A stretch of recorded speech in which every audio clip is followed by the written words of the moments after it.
Hi hello ಸ್ನೇಹಿತರೆ, ಎಲ್ಲರಿಗೂ ನಮಸ್ಕಾರ. ನಾನು ನಿಮ್ಮ Kannadiga Praveena and welcome back to my channel. ನಿಮಗೆ ತಮ್ನೇಲ್ ಟೈಟಲ್ ಎಲ್ಲ ನೋಡಿ ಆಲ್ರೆಡಿ ಗೊತ್ತಾಗಿರುತ್ತೆ ವಿಡಿಯೋ ಏನ್ರ ಬಗ್ಗೆ ಆಗಿರುತ್ತೆ ಅಂತ. So it's none other than DJI Mini 4 Pro. ಕೆಲವರು ಆಕ್ಚುಲಿ ನನ್ನ ಹತ್ರ ಕ್ವಶನ್ ಮಾಡ್ತಿದ್ರು, ಸುಮಾರು ಜನ ನನ್ನ ಹತ್ರ ಕೇಳ್ತಿದ್ರು, ಗುರು ಡ್ರೋನ್ ಬಂದ್ಬಿಟ್ಟು ಇಂಡಿಯಾದಲ್ಲಿ 1,50,000 ರೂಪೀಸ್ ಇದೆ, ಹೆಂಗೆ ತಗೊಂಡ್ಬಂದೆ ನೀನು? ಅದು ನೀನ್ ಬೇರೆ ಹೇಳ್ತಿದ್ಯಾ 81,000ಕ್ಕೆ ಮಾತ್ರನೇ ತಗೊಂಡ್ಬಂದೆ ಅಂತ, ಹೆಂಗೆ ಅಂತ ಹೇಳ್ತಿದ್ಯಾ?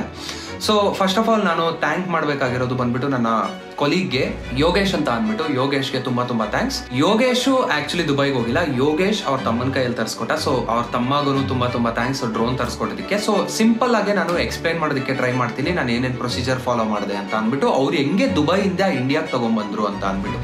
ಸೊ ಫಸ್ಟ್ ಅನ್ಬಾಕ್ಸಿಂಗ್ ವಿಡಿಯೋನ ತೋರಿಸ್ತೀನಿ, ಯಾಕಂದ್ರೆ ಇದು ದುಬೈಯಲ್ಲೇ ಅನ್ಬಾಕ್ಸಿಂಗ್ ಮಾಡಿರೋಂತಹ ವಿಡಿಯೋ. ಏನಕ್ಕೆ ಇಂಡಿಯಾಗೆ ತಗೊಂಡ್ಬಂದು ನಾನು ಅನ್ಬಾಕ್ಸಿಂಗ್ ಮಾಡಿಲ್ಲ ಅಂತ ಕೇಳೋ ಕ್ವಶನ್ಸ್ಗೆಲ್ಲ ನನ್ನ ಹತ್ರ ಆನ್ಸರ್ಸ್ ಆಮೇಲೆ ಇದೆ. ನಾನು ಪ್ರತಿಯೊಂದಕ್ಕೂ ಆನ್ಸರ್ ಮಾಡ್ತೀನಿ. ಸೊ ಹೋಗಿ ಅನ್ಬಾಕ್ಸಿಂಗ್ ವಿಡಿಯೋ ನೋಡ್ಕೊಂಡು ವಾಪಸ್ ಬರೋಣ.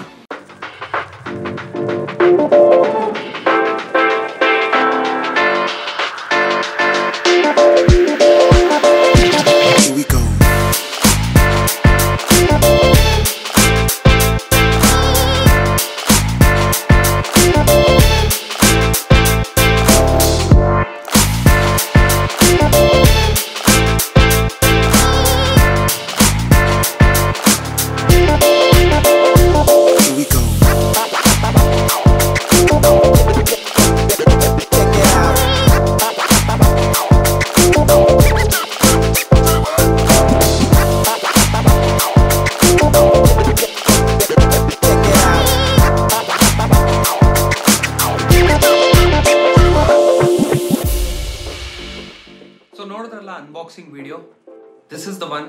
ದುಬೈಯಿಂದ ಬಂದಿರೋದು. ನನಗಂತೂ ಸಖತ್ ಖುಷಿ ಆಗಿತ್ತು. 1.5 ತಿಂಗಳು ಕಾಯ್ಬೇಕಾಗಿತ್ತು, ಯಾಕಂದ್ರೆ ಅವ್ರು ಬರೋದೇ 1.5 ತಿಂಗಳು ಆಗಿತ್ತು ಇಂಡಿಯಾಗೆ ಮತ್ತೆ ವಾಪಸ್ಸು. ಸೊ ಅದರಿಂದ ತುಂಬಾ ಕಾಯ್ಬೇಕಾಗಿತ್ತು. ಅಂಡ್ ಎಕ್ಸೈಟ್ಮೆಂಟ್ ಒಂದ್ ಕಡೆ ಇದ್ರೆ, ಇನ್ನೊಂದ್ ಕಡೆ ಬಂದ್ಬಿಟ್ಟು ಕಾತರ ಜಾಸ್ತಿ ಡ್ರೋನ್ ಬರ್ಲಿ ಅಂತ ಅಂದ್ಬಿಟ್ಟು. ಸೊ ಅದ್ರಗೋಸ್ಕರ ವೆಯ್ಟ್ ಮಾಡ್ತಿದ್ದೆ. ಸೊ ಕೊನೆಗೂ ಡ್ರೋನ್ ಬಂತು. ಆಲ್ರೆಡಿ ಇದ್ರ ಮೇಲೆ 2 ವಿಡಿಯೋಸ್ ಮಾಡಿದೀನಿ. ಮತ್ತೆ ಈ ವಿಡಿಯೋ ಏನಕ್ಕೆ ಅಂತ ಅಂದ್ರೆ, ಮೊದಲನೇದು ನೀವು ಕೇಳಿರುವಂತಹ ಕ್ವಶನ್ ಬಂದ್ಬಿಟ್ಟು ಡ್ರೋನ್ ಎಷ್ಟು ಕಾಸ್ಟ್ ಆಯ್ತು ಅಂತ ಅಂದ್ಬಿಟ್ಟು. ಸೊ ಮೊದಲನೇದಾಗೆ ನಾನು ಡ್ರೋನ್ ಆರ್ಡರ್ ಮಾಡಬೇಕು ಅಂತ ಅಂದಾಗ ನನ್ನ ಫ್ರೆಂಡ್ ಹೇಳ್ದ ಬ್ಲ್ಯಾಕ್ ಫ್ರೈಡೆ ಸೇಲ್ ನಡೀತಿದೆ ಅಂತ ಅಂದ್ಬಿಟ್ಟು. ಸೊ ಒಂದ್ ಸ್ವಲ್ಪ ಕಮ್ಮಿ ಕಾಸ್ಟ್ಗೆ ಸಿಗುತ್ತೆ ಅಂತ ಹೇಳಿದಕ್ಕೆ ನಾನು ಚೆಕ್ಔಟ್ ಮಾಡೋದಕ್ಕೆ ಶುರು ಮಾಡಿದೆ. ಎಲ್ಲಿ ಚೆಕ್ಔಟ್ ಮಾಡೋದಕ್ಕೆ ಶುರು ಮಾಡಿದೆ ಅಂದ್ರೆ ಕೆಲವೊಂದು ವೆಬ್ಸೈಟ್ಸು. ಸೊ ಫಾರ್ ಎಕ್ಸಾಂಪಲ್ ದುಬೈಯಲ್ಲಿ ಬಂದ್ಬಿಟ್ಟು ಸುಮಾರು ವೆಬ್ಸೈಟ್ಸ್ ಇದೆ. ನಾನು ಮೊದಲನೇ ವೆಬ್ಸೈಟ್ಗೆ ಹೋಗಿದ್ದೆ noon.com ಹೋಗಿ ಅಲ್ಲಿ ಚೆಕ್ ಮಾಡಿದೆ. ಸೊ ಸಮ್ವೇರ್ ಅರೌಂಡ್ 3,600 AED ಇತ್ತು. AED ಟು INR ಕನ್ವರ್ಟ್ ಮಾಡಿದ್ರೆ ಇಷ್ಟಾಗುತ್ತೆ ಪ್ರೈಸು.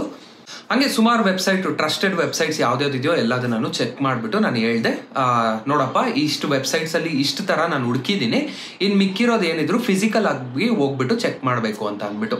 ಸೊ ಯೋಗೇಶು ಅವ್ರ ತಮ್ಮನ ಹತ್ರ ಹೇಳಿ ಅಲ್ಲೇ ಸುತ್ತಮುತ್ತ ದುಬೈಯಲ್ಲಿ ಮಾಲ್ಸ್ ಇರುತ್ತಲ್ಲ, ಮಾಲ್ಸ್ಗೆ ಹೋಗ್ಬಿಟ್ಟು ಚೆಕ್ಔಟ್ ಮಾಡಿದ್ರೆ ವೆಬ್ಸೈಟ್ಸ್ಗಿಂತ ಸ್ವಲ್ಪ ಜಾಸ್ತಿ ಕಾಸ್ಟ್ಲಿನೇ ಇತ್ತು. ಸೊ ನಾನು ಆರ್ಡರ್ ಮಾಡಿರೋದು ಬಂದ್ಬಿಟ್ಟು DJI Mini 4 Pro Combo. Plus batteries ಅಲ್ಲ, ಇದು normal batteries. Plus batteries 45 minutes time ಕೊಡುತ್ತೆ. ಸೊ ಈ ಬ್ಯಾಟ್ರೀಸ್ 30 ಮಿನಿಟ್ಸ್ ಫ್ಲೈಟ್ ಟೈಮ್ ಕೊಡುತ್ತೆ. ಆಮೇಲೆ ಒಂದು ಕ್ರೆಡಿಟ್ ಕಾರ್ಡ್ ಅಲ್ಲಿ ಆಫರ್ ಇತ್ತು. ಸೊ ಆ ಕ್ರೆಡಿಟ್ ಕಾರ್ಡ್ ಯಾರ ಹತ್ರನೂ ಇದ್ದಿಲ್ಲ. ಆ ಕ್ರೆಡಿಟ್ ಕಾರ್ಡ್ ಇದ್ದಿದ್ರೆ ಇನ್ನೂ ಒಂದು 150 AED ಕಮ್ಮಿ ಆಗ್ತಿತ್ತು. ಸೊ ನಾನು ಇದ್ರದ್ದು ಪ್ರೈಸ್ ಬಂದ್ಬಿಟ್ಟು ಇಂಡಿಯನ್ ರುಪೀಸ್ಗೆ ಕನ್ವರ್ಟ್ ಮಾಡಿದ್ರೆ 81,600 ರೂಪೀಸ್ ಕೊಟ್ಟೆ ಈ ಡ್ರೋನ್ ನ ಪಡೆಯೋದಿಕ್ಕೆ ದುಬೈಯಿಂದ ಇಲ್ಲಿಗೆ. ಈಗ ನೀವು ಕೇಳ್ಬೋದು ಇಂಡಿಯಾಗೂ ಅಲ್ಲಿಗೂ ಏನ್ ಡಿಫ್ರೆನ್ಸ್ ಅಂತ. ಇಂಡಿಯಾಗೂ ಅಲ್ಲಿಗೂ ಡ್ರೋನ್ ಅಲ್ಲಿ ಯಾವುದೇ ತರ ಡಿಫ್ರೆನ್ಸ್ ಇಲ್ಲ. ಡಿಫ್ರೆನ್ಸ್ ಇರೋದು ಪ್ರೈಸ್ ಅಲ್ಲಿ ಮಾತ್ರನೇ. ನೀವು ದುಬೈಯಿಂದ ಇಂಡಿಯಾಗೆ ಪ್ಯಾಕ್ಡ್ ಅಂದ್ರೆ ಕಂಪ್ಲೀಟ್ಲಿ ಸೀಲ್ಡ್ ಡ್ರೋನ್ಗಳನ್ನ ತಗೊಂಡ್ಬರ್ಬೇಕು ಅಂತ ಅಂದ್ರೆ ನಿಮಗೆ ಕಸ್ಟಮ್ಸ್ ಏರ್ಪೋರ್ಟ್ ಅಲ್ಲಿ ಕಟ್ಟಿ ಇಂಡಿಯಾ ಒಳಗಡೆಗೆ ಡ್ರೋನ್ ನ ಇಂಪೋರ್ಟ್ ಮಾಡ್ಕೋಬೇಕಾಗುತ್ತೆ. ಒಂದ್ ವೇಳೆ ನೀವು ನಿಮಗೋಸ್ಕರ ತಗೊಂತಿದ್ದೀರಾ, ಇಲ್ಲ ನಿಮ್ ಫ್ರೆಂಡ್ಸ್ಗೋಸ್ಕರ ತಗೊಂಡ್ ಹೋಗ್ತಿದ್ದೀರಾ, ಇಲ್ಲ ನಿಮ್ ಫ್ರೆಂಡ್ಸ್ ಯಾರೋ ನಿಮ್ಗೋಸ್ಕರ ತರ್ತಿದ್ದಾರೆ ಅಂತ ಅಂದಾಗ ನೀವು ಮಾಡ್ಬೇಕಾಗಿರೋದು ಇಷ್ಟೇ, ಡ್ರೋನ್ ನ ಕಂಪ್ಲೀಟ್ ಆಗಿ ಕವರ್ಸು ಬಾಕ್ಸು ಎಲ್ಲ ತೆಗ್ದಾಕ್ಬಿಟ್ಟು ಜಸ್ಟ್ ಬ್ಯಾಗ್ ಅಲ್ಲಿ ನಾವು ತಗೊಂಡ್ಬರ್ಬೇಕು. ಸೊ ನನ್ಗೆ ಬಂದಿರುವಂತಹ ಡ್ರೋನು ಒಂದು ಚಿಕ್ಕ ಬ್ಯಾಗ್ ಅಲ್ಲಿ ಬಂತು. ಸೊ ಆ ಬ್ಯಾಗು ಕೂಡ DJI ಅವ್ರದ್ದೇ ಇಲ್ಲೇ ಇದೆ. ಈ ಬ್ಯಾಗ್ ಅಲ್ಲಿ ನನಗೆ ಡ್ರೋನ್ ಬಂತು. ಎಲ್ಲಾ ಪಾರ್ಟ್ಸು ಬಂದ್ಬಿಟ್ಟು ಒಂದೇ ಸಾರಿ ಇದೇ ಬ್ಯಾಗ್ ಅಲ್ಲಿ ಬಂದ್ಬಿಡ್ತು. ಸೊ ಅವರು ತಗೊಂಡ್ಬಂದ್ರು. ಜೊತೆಗೆ ಬ್ಯಾಟ್ರೀಸ್ ಯಾವತ್ತಿದ್ರು ನಮ್ ಕ್ಯಾರಿ ಬ್ಯಾಗ್ ಅಲ್ಲಿ ಇರಬೇಕು. ಬ್ಯಾಟ್ರಿ ಮತ್ತೆ ರಿಮೋಟ್ ನ ಕ್ಯಾರಿ ಬ್ಯಾಗ್ ಅಲ್ಲಿ ತಗೊಂಡು ಡ್ರೋನ್ ನ ಲಗೇಜ್ ಬ್ಯಾಗ್ ಹಾಕಿ ಏರೋಪ್ಲೇನ್ ಒಳಗಡೆ ಲೋಡ್ ಮಾಡಿದ್ರು. ಸೊ ಇವಾಗ ನಿಮ್ಮ ಹತ್ರ ಇನ್ನೂ ಸ್ವಲ್ಪ ಕ್ವಶನ್ಸ್ ಇರುತ್ತೆ, ಕಮೆಂಟ್ ಅಲ್ಲಿ ಕೇಳ್ಬೋದು. ನಾನು ಇಲ್ಲ ಏನಾದ್ರು ಪಾಯಿಂಟ್ ಮಿಸ್ ಮಾಡಿದ್ರೆ, ಇಲ್ಲ ನಿಮ್ಗೆ ಏನಾದ್ರು ಬೇರೆ ಡೌಟ್ ಬಂದಿದ್ರೆ ನೀವು ಅದೇ ಕ್ವಶನ್ಸ್ ನ ಕಮೆಂಟ್ ಅಲ್ಲಿ ಕೇಳ್ಬೋದು. I am more than happy to explain you guys in the comments. So ಇವಾಗ ನೀವು ಕೇಳೋ ಕ್ವಶನ್, ಡ್ರೋನ್ ಓಪನ್ ಮಾಡಿದ್ರೆ ಟ್ಯಾಕ್ಸ್ ಕಸ್ಟಮ್ಸ್ ಏನು ಕಟ್ಟೋದು ಬೇಡವಾ ಅಂತ ಅಂದ್ಬಿಟ್ಟು, ಇಲ್ಲ, ಬೇಕಾಗಿಲ್ಲ. ಯಾಕಂದ್ರೆ ಡ್ರೋನ್ ಸೀಲ್ ಆಗಿದ್ರೆ ಮಾತ್ರನೇ ತಗೊಂಬಂದು ಇಂಡಿಯಾ ಒಳಗಡೆ ರೀಸೇಲ್ ಮಾಡ್ಬೋದು. ರೀಸೇಲ್ಗೂ ಮತ್ತೆ ನಮಗೋಸ್ಕರ ಅಂತ ತಗೊಳೋದಕ್ಕೂ ಡಿಫ್ರೆನ್ಸ್ ಇದೆ. ಸೊ ರೀಸೇಲ್ ಅಂದ್ರೆ ಅಲ್ಲಿಂದ ನಾವು ತಗೊಂಬಂದು ಇಂಡಿಯಾದಲ್ಲಿ ಮಾರೋದು. ಬಟ್ ರೀಸೇಲ್ ಮಾಡ್ತಿಲ್ಲ ಅಂತ ಅಂದ್ರೆ ನಾವು ಎಲ್ಲ ಸೀಲ್ನೆಲ್ಲ ತೆಗೆದು ಬಾಕ್ಸ್ನ ತಗೊಂಬರ್ದಿರ, ಇಲ್ಲ ಬಾಕ್ಸ್ನ ಕಂಪ್ಲೀಟ್ ಆಗಿ ಫ್ಲಾಟ್ ಮಾಡಿ ಒಂದು ಬ್ಯಾಗ್ ಒಳಗಡೆ ಹಾಕೊಂಡು ಆಮೇಲೆ ನಾವು ಬೇಕಾಗಿದ್ರೆ ಡ್ರೋನ್ನ ಇಂಡಿಯಾಗೆ ತಗೊಂಬರ್ಬೋದು. ಸೊ ಹೆಂಗೆ ಅಂತ ನಿಮ್ಗೆ ಆಲ್ರೆಡಿ ಗೊತ್ತಾಗಿದೆ. ಅವರು ಇಂಡಿಯಾಗೆ ಲ್ಯಾಂಡ್ ಆಗಿದ ತಕ್ಷಣ ಚೆಕ್ ಮಾಡ್ತಾರೆ. ಒಂದ್ ವೇಳೆ ಸೀಲ್ ಏನಾದ್ರು ಇದ್ರೆ ಕಸ್ಟಮ್ಸ್ ತಗೊಂತಾರೆ. ಆಮೇಲೆ 100 ಕ್ವಶನ್ಸ್ ಕೇಳ್ತಾರೆ, ಏನಕ್ಕೆ ನೀನ್ ಸೀಲ್ಡ್ ಐಟಮ್ನ ತಗೊಂಡ್ಬಂದಿದ್ಯಾ, ಅದು ಇದು ಅಂತ. So you should be answerable. ಒಂದ್ ವೇಳೆ ನಿಮ್ಮ ಹತ್ರ ಆನ್ಸರ್ ಇಲ್ಲ ಅಂತ ಅಂದ್ರೆ ಕಸ್ಟಮ್ಸ್ನ ಪೇ ಮಾಡಿಬಿಟ್ಟೆ ಪ್ರಾಡಕ್ಟ್ನ ಮತ್ತೆ ನೀವು ಇಂಪೋರ್ಟ್ ಮಾಡ್ಕೊಬೇಕಾಗತ್ತೆ ಇಂಡಿಯಾಗೆ. ಸೊ ಇದು ಬರೀ ಡ್ರೋನ್ಗೆ ಅಂತಾನೆ ಅಲ್ಲ, ಸುಮಾರು ಜನ ನೀವು ಮಾತಾಡೋದು ಕೇಳಿರ್ತೀರ, ಐಫೋನ್ಗಳನ್ನೂ ಇದೇ ತರ ತಗೊಂಡ್ಬರ್ತಾರೆ ಅಂತ. ಐಫೋನು ಬಾಕ್ಸ್ನ ತೆಗೆದು ಬ್ಯಾಗಲ್ಲಿ ಇಟ್ಕೊಂಡು ಫೋನ್ನ ತೆಗೆದು ಜೋಬಲ್ಲಿ ಇಟ್ಕೊಂಡ್ರೆ ಯಾವುದೇ ತರ ಟೆನ್ಷನ್ ಇರೋದಿಲ್ಲ, ಐಫೋನ್ ನಾನು ತಗೊಂಡ್ಬರ್ಬೋದು. So this is how it is. And ಇವಾಗ ಪ್ರೈಸ್ ಕಡೆಗೆ ಬಂದ್ರೆ ಇಂಡಿಯಾಗೂ ಮತ್ತೆ ದುಬೈಗೂ ಎಷ್ಟು ಡಿಫ್ರೆನ್ಸ್ ಇದೆ ಅಂತ ಅಂದ್ರೆ, ನಾನು ದುಬೈಯಲ್ಲಿ ಪೇ ಮಾಡಿದ್ದು 81,600 rupees. ಇಂಡಿಯಾದಲ್ಲಿ ಆಲ್ಮೋಸ್ಟ್ 1,50,000 rupees ಬೀಳುತ್ತೆ ಇದೇ drone, which is not really worth it. ಅದಕ್ಕೆ ಬೆಸ್ಟ್ ಆಲ್ಟರ್ನೇಟಿವ್ ಏನು ಅಂತ ಅಂದ್ರೆ, ನೀವೇ ಒಂದಿನ ಫ್ಲೈಟ್ ಟಿಕೆಟ್ನ ಬುಕ್ ಮಾಡ್ಕೊಳ್ಳಿ, ಪಾಸ್ಪೋರ್ಟ್ ಇದ್ರೆ, ಆಮೇಲೆ ವೀಸಾ ಒಂದು ಮಾಡಿಸ್ಕೊಳ್ಳಿ. ಒಂದಿನಕ್ಕೆ ಟ್ರಿಪ್ಗೆ ಅಂತ ಹೇಳ್ಬಿಟ್ಟು ದುಬೈಗೆ ಹೋಗ್ಬಿಟ್ಟು 7,000 ಟಿಕೆಟು, ಇತ್ ಕಡೆಯಿಂದ ಹತ್ ಕಡೆಗೆ, ಹತ್ ಕಡೆಯಿಂದ ಇತ್ ಕಡೆಗೆ. ಸೊ 7,000 14,000 ಆಯ್ತು. 81,000 ಡ್ರೋನ್ ಅಂದ್ರೂ ನಿಮ್ಗೆ ಆಲ್ಮೋಸ್ಟ್ 95,000 rupees ಅಲ್ಲಿ ನಿಮ್ಗೆ ಕೆಲಸ ಮುಗ್ದೋಗುತ್ತೆ. ಇನ್ನ 55,000 ನಿಮ್ ಕೈಯಲ್ಲಿ ಉಳಿಯುತ್ತೆ. ಇನ್ನ ಒಂದ್ 2 ದಿನ ರೂಮಲ್ಲಿ ಇದ್ದು ನೀವು ಅಲ್ಲಿ ಎಂಜಾಯ್ ಮಾಡಿ ಡ್ರೋನ್ ವಿಡಿಯೋಸ್ ಎಲ್ಲ ಶೂಟ್ ಮಾಡ್ಕೊಂಡು ಬರ್ತೀರಾ ಅಂತ ಅಂದ್ರೂ ಅದು ಇನ್ನೂ ಖುಷಿ ಅದು.